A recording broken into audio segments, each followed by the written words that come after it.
ৰাজ্যৰ আশা অংগনবাড়ী আৰু ৰন্ধনকৰ্মী সহায়িকাসকলৰ দৰমহা সন্দৰ্ভত ডাঙৰ খবৰ। ইতিমধ্যে এইসকল কৰ্মী সহায়িকাই দৰমহা বৃদ্ধিৰ বাবে দীৰ্ঘদিন ধৰি দাবী জনাই আহিছে আৰু শেহতীয়াভাৱে দৰমহা বৃদ্ধি কৰিছে যদিও তাক লৈ সন্তুষ্ট নহয় এইসকল কৰ্মী সহায়িকা সন্থা, কাৰণ তেওঁলোকৰ অতি ন্যূনতম দৰমহা বৃদ্ধি কৰা হৈছে। এইসকল কৰ্মী সহায়িকাই মাননিৰ পৰিৱৰ্তে মজুৰি প্ৰদান কৰিবৰ বাবে দাবী উত্থাপন কৰি আহিছে। ইয়াৰ মাজতে আপোনালোকৰ বাবে এটা গুৰুত্বপূৰ্ণ তথ্য লৈ আহিছোঁ যে কেৰালাৰ এগৰাকী মিড ডে মিল ৰন্ধনকৰ্মীৰ মাহিলী দৰমহা বৰ্তমান 13,500 টকা। ইয়াৰে 12,500 টকাই ৰাজ্য চৰকাৰে আৰু 1,000 টকা কেন্দ্ৰীয় চৰকাৰে বহন কৰে। সমগ্ৰ দেশৰ ভিতৰত কেৰালাতে সৰ্বোচ্চ দৰমহা পায় ৰন্ধনকৰ্মীয়ে। অসমত ৰন্ধনকৰ্মীৰ মাহিলী দৰমহা মাত্ৰ 2,000 টকা।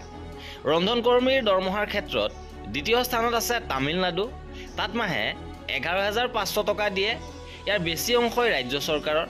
আৰু বিগত সময়ছোৱাত কেন্দ্ৰীয় চৰকাৰ আৰু বিজেপি শাসিত চৰকাৰসমূহে ৰন্ধনকৰ্মীৰ দৰমহা বৃদ্ধিৰ ক্ষেত্ৰত কোনো উদ্যোগ লোৱা নাই, বৰং সমগ্ৰ মিড ডে মিল প্ৰকল্পটো NGO হাতত তুলি দিয়াৰহে চেষ্টা চলাইছে। এয়া দুজন ব্যক্তিৰ পাৰ্থক্য নহয়, এয়া হৈছে বাওঁপন্থী দল আৰু বিজেপি দলৰ মাজৰ পাৰ্থক্য।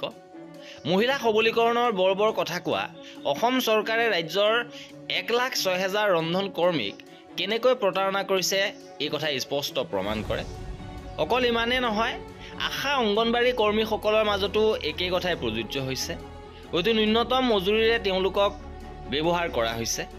সেয়েহে এইসকল কৰ্মী সহায়িকাক নিয়মীয়া কৰ্মচাৰীৰ মৰ্যাদা দিবৰ বাবে সন্থা সংগঠনসমূহে দাবী উত্থাপন কৰি আহিছে। আৰু এয়া আছিল এই ভিডিঅ'টো। কৰ্মচাৰীসকলৰ সকলো খবৰ পাই থাকিবৰ বাবে আমাৰ চেনেলটো ছাবস্ক্ৰাইব কৰি ৰাখিব। ভিডিঅ'টো শেষৰলৈকে চোৱাৰ বাবে বহুত ধন্যবাদ।